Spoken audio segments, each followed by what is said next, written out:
Puji nama Tuhan.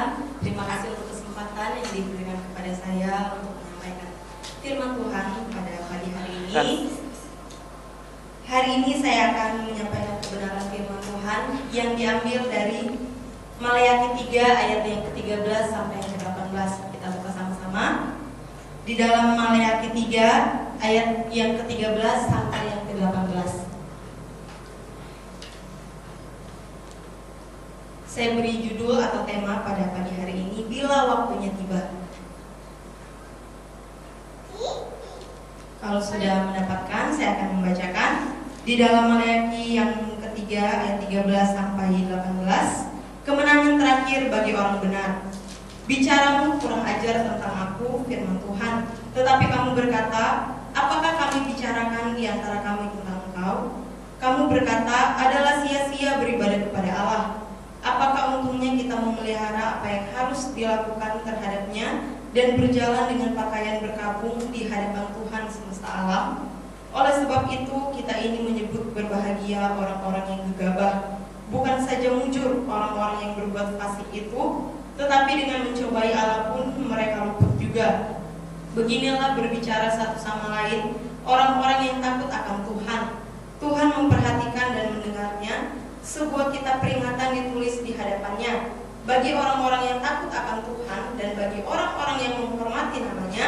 Mereka akan menjadi milik kesayanganku sendiri, firman Tuhan semesta alam. Pada hari yang kusiapkan aku akan mengasihani mereka sama seperti seseorang menyayangi anaknya yang melayani dia. Ayat yang ke-18. Maka kamu akan melihat kembali perbedaan antara orang benar dan orang fasik, antara orang yang beribadah kepada Allah dan orang yang tidak beribadah kepadanya. Puji Tuhan. Latar belakang dari kitab Maleakhi ini, kitab Maleakhi ini ditulis oleh Maleakhi. Di dalam bahasa Ibrani-nya itu Malaki, yang artinya my angel, my messenger, atau malaikatku atau utusanku. Nah, sehingga ada penafsir yang menganggap bahwa Maleakhi ini bukanlah sebuah nama atau bukan nama orang. Nah, melainkan penulis kitab ini hanya memperkenalkan diri sebagai utusan Allah.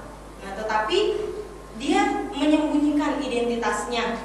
Makanya kalau kita lihat di dalam kitab-kitab biasanya ada nama orang tua atau bin siapa. Nah, tetapi di sini tidak dijelaskan. Nah, karena menurut penafsiran kitab Maleakhi ini atau penulis kitab ini hanya memperkenalkan diri sebagai utusan Allah. Nah, tapi identitasnya disembunyikan. Lalu kitab ini ditulis antara tahun 440 sampai 410 sebelum Masehi. Nah, jadi ditulisnya itu sesudah orang-orang Yehuda kembali dari pembuangan. Maleakhi adalah nabi terakhir dan 3 nabi yang melayani kepada Yehuda sesudah tawanan Babel. Hagai dan Sakaria yang pertama dikirim untuk menegur umat itu yang tidak menyelesaikan pembangunan bait Allah. Nah, beberapa generasi kemudian barulah Maleakhi ini kembali diutus oleh Allah. Tujuannya kenapa Maleakhi ini diutus kembali kepada bangsa Yehuda yang waktu itu kembali dari pembuangan atau tawanan di Babel? Yang pertama, untuk menegur imam-imam dan rakyat karena kelalaiannya, hujatannya dan tata cara keagamaannya yang berhubungan dengan penyembahan di bait Allah.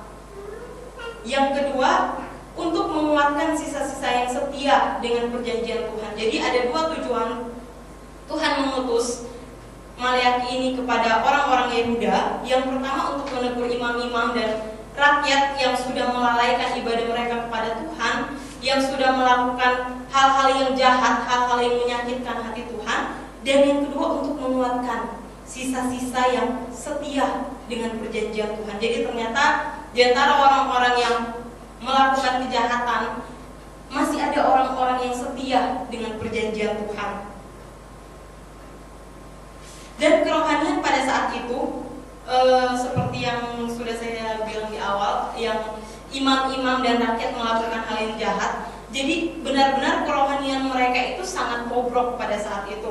baik imam-imamnya maupun rakyatnya, mereka melakukan hal-hal yang jahat di mata Tuhan.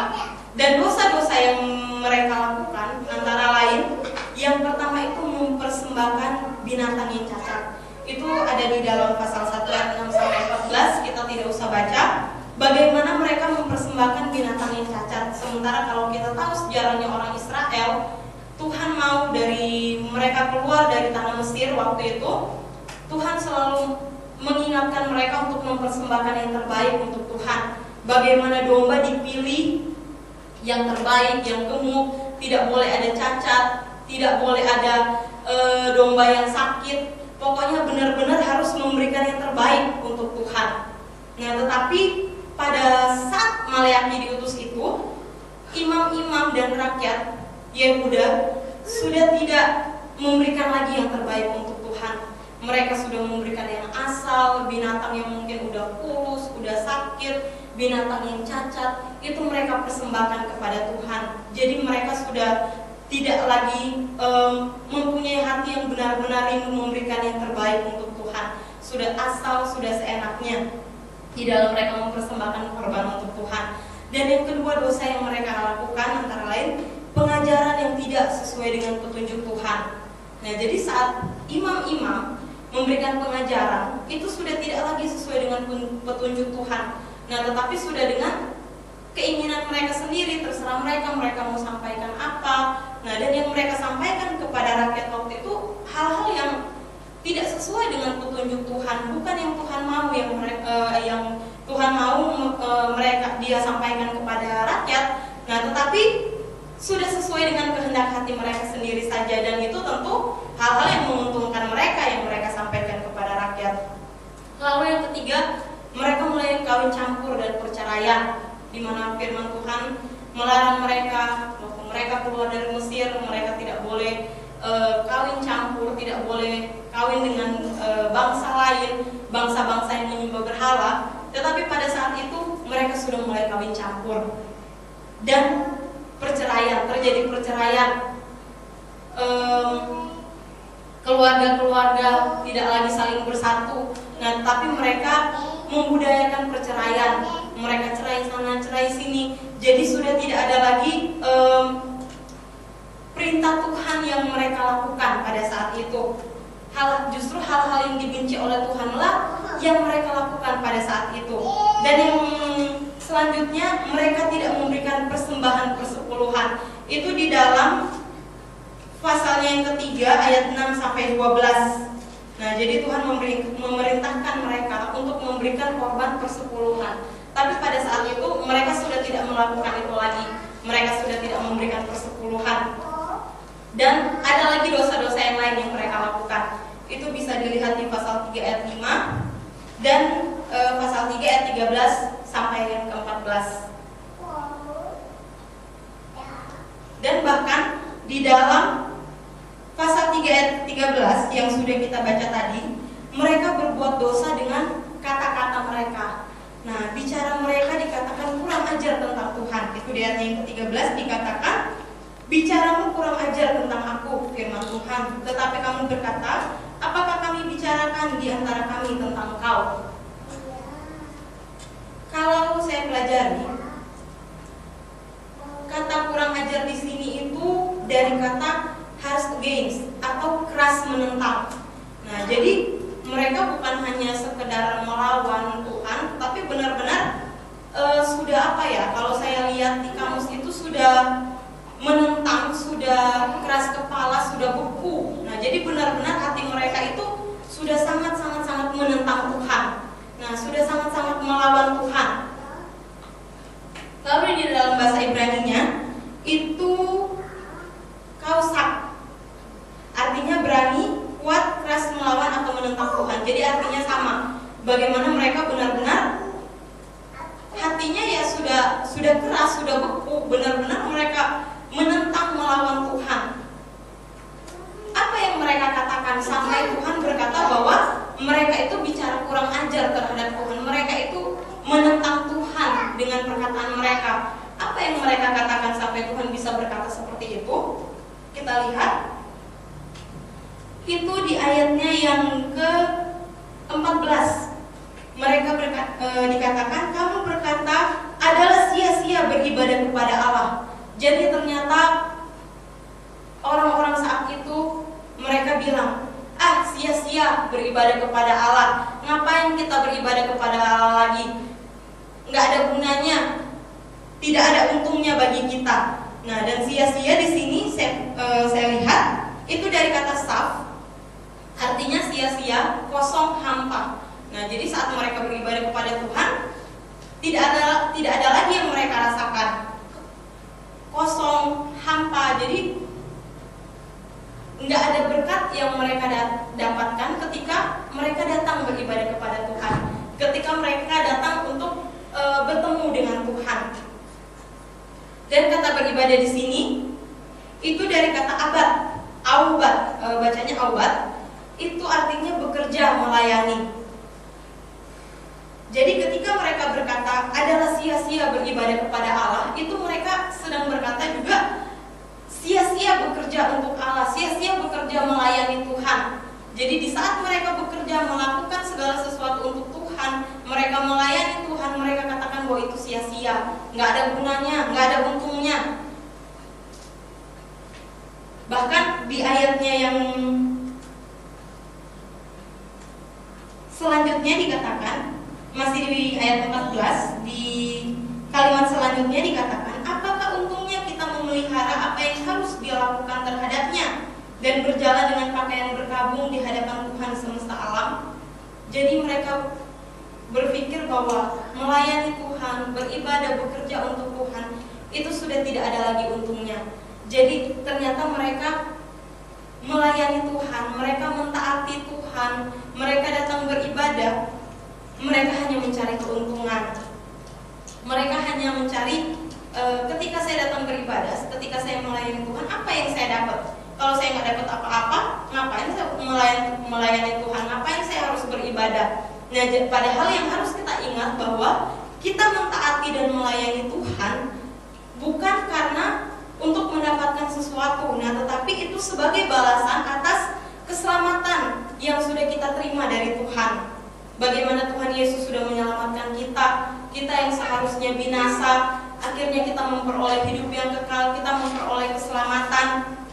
Harusnya ketika kita melayani, ketika kita beribadah, itu yang kita tanam di hati kita. Kita mau datang karena Tuhan sudah sangat baik di dalam kehidupan kita, bukan untuk mencari keuntungan-keuntungan pribadi yang menyenangkan kita, yang menguntungkan kita. Lalu selanjutnya mereka juga berkata, bahkan mereka berkata, mujur orang-orang yang berbuat fasik. Di sini dengan kata lain bahwa mereka menuduh Allah itu tidak adil. Mereka merasa bahwa mereka taat tetapi menderita, sedangkan orang lain yang hidupnya jahat justru enak. Nah, jadi sampai di tingkatan ini mereka sudah benar-benar menentang Tuhan, melawan Tuhan dengan berkata bahwa Allah itu tidak adil. Mungkin mereka melihat orang fasik, orang yang berbuat jahat, kok enak ya, saya sudah beribadah, saya sudah melayani, buktinya saya begini-begini aja. Nah, tetapi mereka yang fasik, mereka yang berbuat jahat, mereka hidupnya enak, mereka hidupnya senang. Jadi ngapain kita harus susah-susah beribadah? Ngapain kita harus susah-susah melayani? Udah aja kita hidup seperti mereka. Buktinya mereka enak-enak aja. Bahkan mereka mujur, mereka beruntung dalam hidup mereka. Tapi ternyata ada selain orang-orang yang berbuat jahat itu, masih ada orang-orang yang hidup takut akan Tuhan. Nah, itu di dalam pasal yang ketiga ayat yang ke-16. Beginilah berbicara satu sama lain orang-orang yang takut akan Tuhan. Nah, jadi masih ada orang-orang yang takut akan Tuhan pada saat itu. Ini berbeda dengan orang-orang yang tadi yang kurang ajar terhadap Tuhan. Nah, jadi kalau kita lihat dari kata beginilah berbicara satu sama lain, orang-orang yang takut akan Tuhan itu, pembicaraan di sini menunjukkan adanya persekutuan di antara orang-orang itu, di mana mereka saling berbagi, mereka sharing sehingga mereka bisa saling menguatkan. Beginilah berbicara satu sama lain orang-orang yang takut akan Tuhan, Tuhan memperhatikan dan mendengarnya. Nah, jadi mereka Orang-orang yang takut akan Tuhan ini mereka saling sharing, mereka saling berbagi, nah mereka saling menguatkan dengan kata-kata yang tadi. Nah, Tuhan memperhatikan dan mendengarnya. Nah, lalu apa yang Allah lakukan ketika melihat hal itu? Apakah Allah akan diam saja melihat orang-orang fasik, orang-orang kurang ajar, mereka semakin seenaknya menentang Tuhan, semakin seenaknya melawan Tuhan, sementara orang-orang yang sudah setia kepada Tuhan sepertinya mereka semakin hari semakin terpuruk? Nah, tidak, Allah tidak akan diam saja. Dikatakan bila waktunya tiba. Nah, makanya kenapa saya tadi mengangkat tema bila waktunya tiba? Karena bila waktunya tiba, bila waktu Tuhan tiba, ada 3 hal yang akan Tuhan lakukan. Yang pertama, Allah memperhatikan dan mendengar. Kita sudah baca tadi di dalam ayat yang ke-16. Nah, Allah memang bisa menunda hukuman atau berkat dari orang-orang yang berbuat dosa atau benar. Nah, tetapi Ia mencatatnya dan tidak mungkin melupakannya. Tuhan punya kitab peringatan. Jadi kalau saya belajar sejarah-sejarah raja-raja Persia, mereka itu punya satu kitab, namanya kitab peringatan. Jadi ketika ada orang yang berbuat kebaikan untuk bangsa atau untuk raja, itu akan dicatat. Nah, berbuat jahat akan dicatat. Dan dikatakan penafsir, ada penafsir yang berkata bahwa Tuhan juga mempunyai kitab peringatan ini. Nah, jadi ketika kita melakukan hal yang jahat atau hal yang baik, hal yang benar, nah itu akan dicatat semua oleh Tuhan. Jadi ketika ada orang yang berbuat jahat, bukannya Tuhan tidak menghukum, nah tetapi Tuhan hanya menunda hukuman itu. Nah, dan untuk berkat untuk orang-orang yang baik pun, yang benar pun, yang setia pun, bukannya Tuhan tidak memberkati. Nah, tapi Tuhan juga masih menunda. Sampai apa? Sampai ya tadi, bila waktunya tiba. Nah, yang kedua, bila waktunya tiba, apa yang akan Tuhan lakukan? Ia akan memberi hukuman. Jadi yang pertama, Allah memperhatikan dan mendengar. Nah, mungkin Dia akan mendengar seruan orang-orang yang hidupnya sudah benar. Tuhan, kok seperti ini, kok seperti ini, kok seperti ini, orang fasik kok begini-begini. Nah, Tuhan akan memperhatikan, Dia akan mendengar. Lalu yang kedua, Dia akan memberikan hukuman untuk orang-orang yang jahat. Nah, Tuhan akan memberikan hukuman. Itu bisa kita bandingkan di Wahyu 20 ayat 12 sampai 13. Di situ dijelaskan bagaimana orang-orang yang mati nanti akan bahkan kita semua akan menerima penghakiman daripada Tuhan. Jadi kita akan dihakimi menurut perbuatan kita masing-masing. Nah, jadi ketika ada orang yang berbuat jahat, Tuhan akan memberikan hukuman bila waktunya tiba nanti. Dan yang ketiga, Dia akan memberikan berkat untuk orang-orang yang hidupnya benar di dalam Tuhan, sekalipun mereka susah, Dia akan memberikan berkat kalau waktunya tiba nanti. Berkat untuk orang-orang yang tetap setia kepada Tuhan, yang tetap hidup di dalam kebenaran, mereka akan menjadi milik kesayanganku sendiri. Itu di dalam ayatnya yang ke-17 dikatakan, mereka akan menjadi milik kesayanganku sendiri, firman Tuhan semesta alam.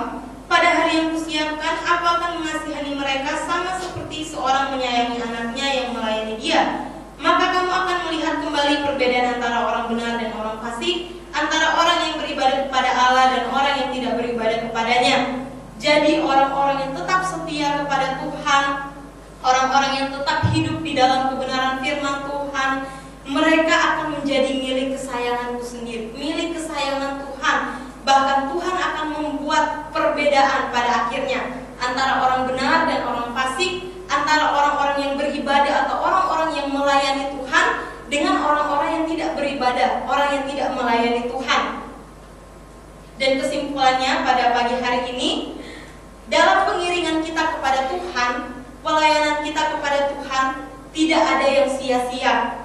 Sekalipun saat ini mungkin kita menderita sampai sepertinya, aduh Tuhan mana sih? Kok kayaknya Tuhan gak ada? Saya sudah melayani, saya sudah mengiring Tuhan, saya sudah menipu Tuhan. Kenapa Tuhan kayaknya gak tolong? Tuhan kayaknya gak ada. Nah, tetapi tetaplah hidup di dalam kebenaran firman Tuhan, tetaplah setia mengiring dan melayani Tuhan. Karena Tuhan itu adil dan Tuhan tidak akan melupakan kesetiaan kita. Dia mencatat semuanya dan Tuhan akan memberkati kita bila waktunya tiba. Amin. Puji Tuhan. Haleluya. Ya.